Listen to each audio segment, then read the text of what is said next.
Hey guys, this is Smart Rodriguez watching another epic episode of VideoGameMasters. If you guys are watching our show, you would know that we're all big fans of the King of Fighters series and SNK fighting games in general. And if you guys are watching us for a while, you would notice that along the way, me, Johnny, Rakiarmas, a bunch of other guys have covered everything from King of Fighters 94 all the way to King of Fighters 13. And there was even an episode where me, Johnny, and Pikachu talked about King of Fighters 2006, which is actually the sequel of the King of Fighters Maximum Impact series. Now, the Maximum Impact series was this weird 3D, I guess, side story that doesn't really count, isn't really considered part of the official King of Fighters storyline. So today, we're going to talk about two other King of Fighters games that are also like these side things that are not involved with the main storyline, but they're kind of worth checking out because they exist. Let's cover it. We're going to start with the King of Fighters Neo Wave on the original Xbox. Let's have a look.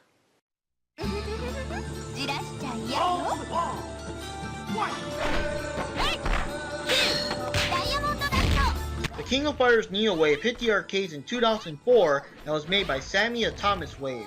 This game was not made for the traditional Neo Geo system and was eventually released for the original Xbox and the Japanese version of PlayStation 2 in 2006. This game is a dream match and the basic roster is pretty much the same as King of Fighters 2002 but with a few different characters here and there. It also brings back the classic 3-on-3 gameplay from the older games. This game also adds a couple of new game mechanics here and there. The most noticeable thing is that now you have 5 buttons in the game. You still have weak and strong punches and kicks, but the 5th button activates Heat Mode. Heat Mode makes you flash white, and you can dish out more damage as your life bar slowly goes down. You lose this mode when you get hit, or you can turn it off by yourself, but you can't use it if your health bar is already flashing red. This game gives you 3 main modes to choose from, mixing elements from previous games. The Super Cancel mode gives you 3 power stocks to use for desperation moves or to cancel your block into a knockout attack or a rollaway dodge. Super desperation moves need 2 power blocks to do. You can also cancel a regular move into a special move or a special move into a desperation move using one of the stocks. Guard mode gives you 2 power stocks for the desperation moves. There's a new Just Defend move, which is a carefully timed parry. You also have a guard break attack, which is an unblockable version of your knockout attack that sends your opponent bouncing off the wall. You can time an extra attack or even a desperation move to hit them as they bounce back towards you. Max 2 mode gives you 1 stock bar that builds up on its own. You can do the regular desperation moves whenever you want whenever your health bar is flashing red, or you can do the super desperation move when your power stock is full and your health bar is flashing red at the same time like the older game. You also have an extra max 2 desperation moves you can only do when you use this mode in the game. Aside from the usual cast of Kyo, Iori, Terry Bogard, Mai Shiranui, Leona, and the whole gang, the game also hides the Orochi versions of Chris, Shermie, and Anakase, as well as Kim Kafwan, Vanessa, and Ramon. If you make it far enough into the game's survival mode, you can also unlock Omega Rugal and Kusanagi, the evil Kyo clone. The PS2 version added Angel, Mei Li, and Seth. I'm not sure about Seth, but Angel and Mei Li were not an Xbox version because by now, Atomis Wave has lost the right to use the characters created by Aeolith.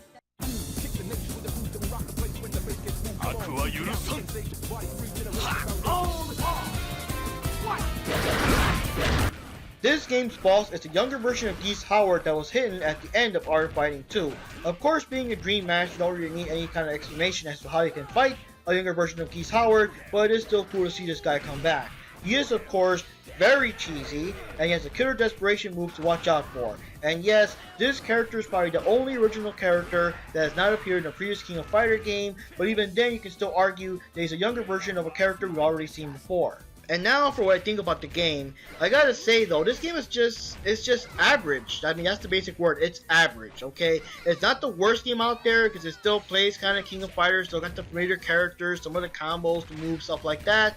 But it's not really the best game out there. There's really nothing too remarkable or exciting enough to actually make me want to go out and buy it, you know? It's a rare game. I mean, I was always very curious to play it and track it down and everything. I heard about the younger version of Geese Howard, so I was very curious to see the character, see what it looks like in this game and everything. But now that I've played it, now that I've seen it, it's like, okay, now I can move on. You know, I don't really care to buy this game.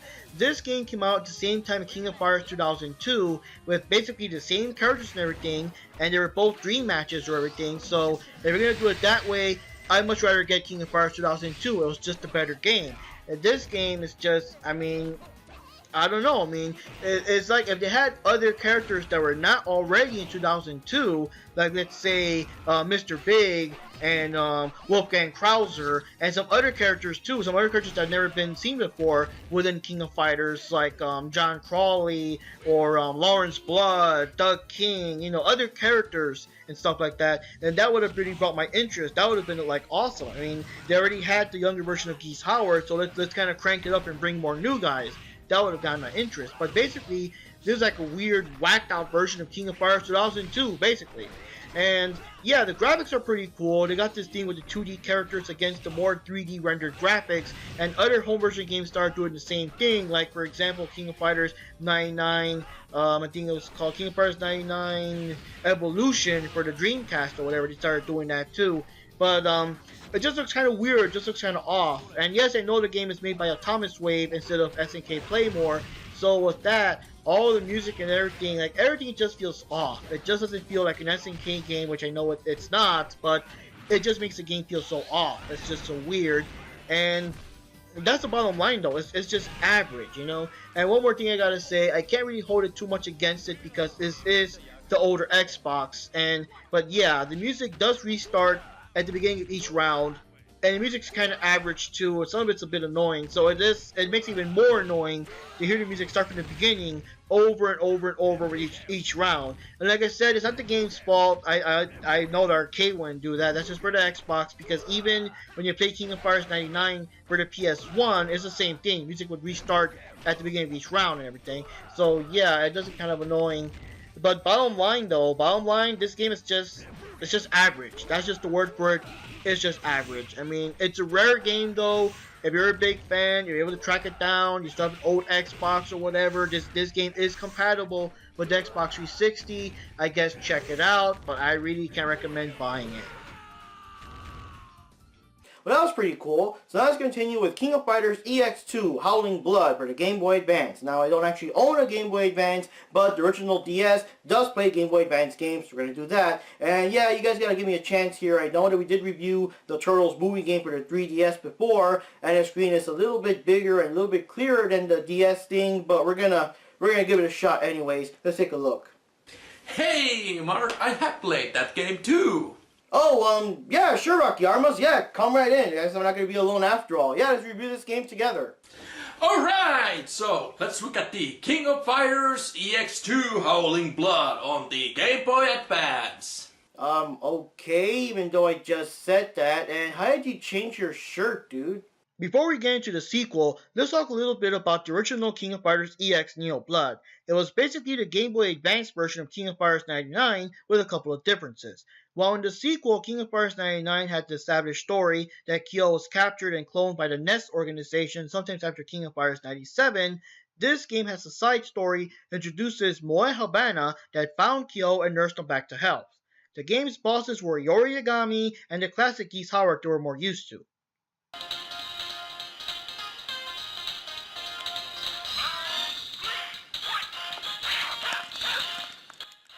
The sequel, King of Fighters EX2 Howling Blood, brings in even more new characters. You have Moe Habana back again, as well as Reiji Ugami joining Kyo's team. And you also have Miyu Kurosaki and Jun Kagami joining Iori's team. The gameplay is pretty much the same like the other King of Fighters games, and the teams of 3 are back.